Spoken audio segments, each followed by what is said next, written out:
sports, 100% reflective. Sometimes it's Raven. Sometimes it's other teams affected.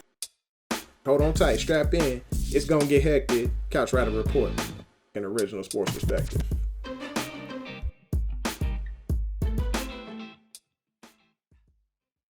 Welcome back.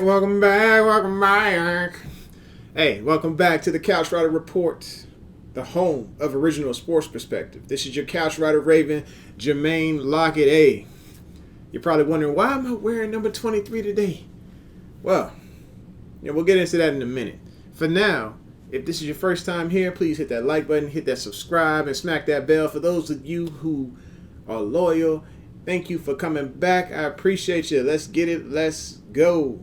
It was so nice I had to do it twice. So I had to bring back the set with Lamar Jackson here. But y'all gave lots of love, lots of comments about the picture here. I appreciate it.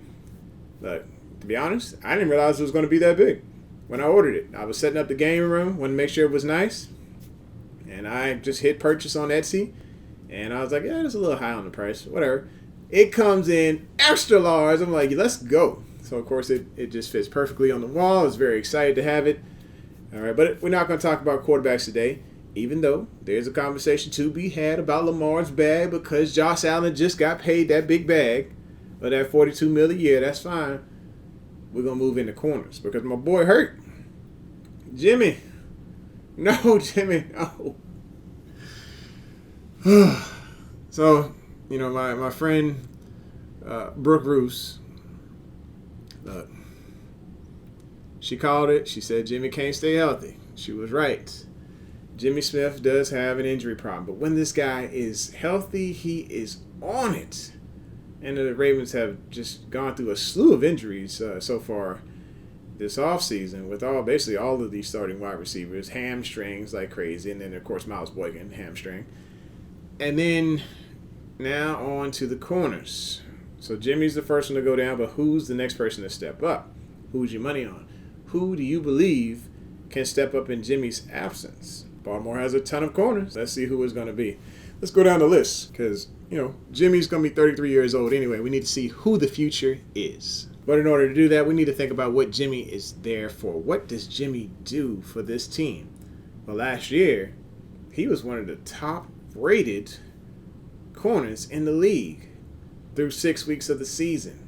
He was locking folks down, including Travis Kelce. This man can lock down a tight end. We need that come week 1 against the Raiders because when Baltimore comes into town, they got to face a former Baltimore Raven in Darren Waller.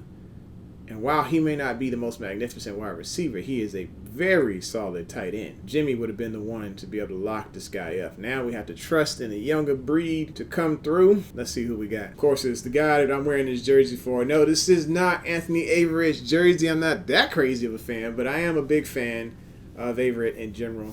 This is Willis McGahee's jersey because I got it after he almost helped beat the Patriots back in 2007 when they were going undefeated. I think he put up like 140-some yards against them. It was a beast night. The guy was just on his game.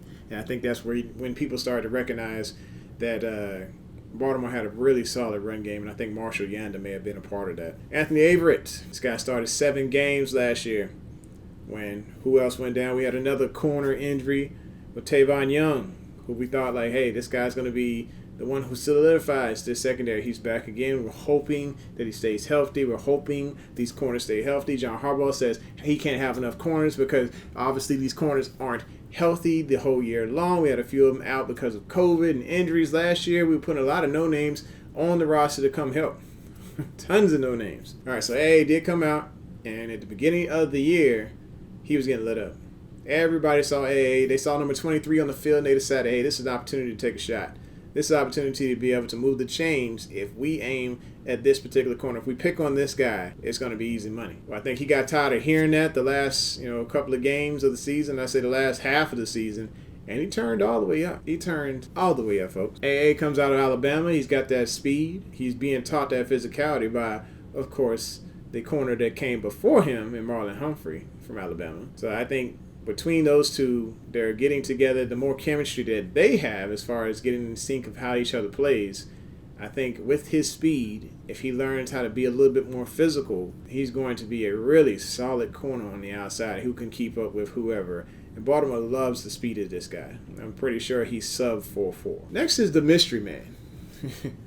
The mystery man, Chris Westry. In a previous video, I mentioned, hey, this guy's got tons of speed, not much tape, 1 interception in high school. Other than that, he's just blazing fast in Madden and a good player to develop in Madden. But in college, he had 3 picks, 15 pass defenses, and 1 forced fumble. Baltimore must know something that we don't. They know a little bit more about the film study, and maybe we'll get into that a little bit later. Maybe I'll just take some time out and just do a deep dive on Westry. Our next guy, USC, Eamon Marshall, returning. Sorry, I don't know that. The next guy, USC, Eamon Marshall. He just returned from an ACL injury. He's a 4th round pick out of USC, drafted in 2019. Here's something you may have not known about this guy here, Eamon Marshall. He's a 5-star recruit out of high school before he went to USC. In 2015 and 2016, both years he had 3 interceptions. He's extremely physical. When you look at the tape on this gentleman, you will see him just very handsy, very hands-on, very pushing, shoving people around. Honestly, he fits the Jimmy Smith mold.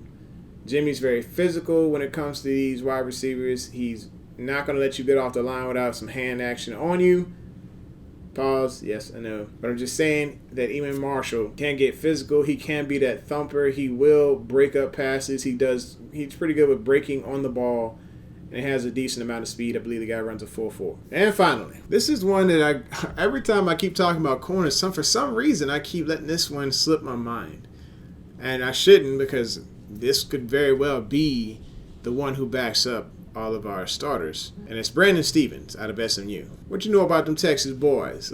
I'm from Louisiana, but Texas feels like a second home to me just simply because of the hospitality and spending most of my Air Force career there. So anybody that comes out of Texas, it's nice to see those products that come out, and I'm excited about them. So he had 10 pass breakups in 2020, but he had 21 in 2 years. He was giving players about a 51% completion rate who were playing against him. He was a former 3rd-round pick. I mean, he's solid in man coverage because that's what he started off as. But before he even started playing defense, this guy was a running back. And so he's only played limited time as a defensive back because he switched between safety and he switched between corner, but he's pretty daggone solid. And yeah, he's got a lack of experience, but so does Patrick Queen. Pat wasn't even a starter his senior year, the full season. He started later on in the year due to injuries, but then that's when he showed up. That's when Patrick Queen showed everybody he deserved to be in the 1st round. And he had a decent year last year. Sure, towards the end he slipped off, but let's just be real, folks. You give these folks this opportunity, you give them the reps, and they will show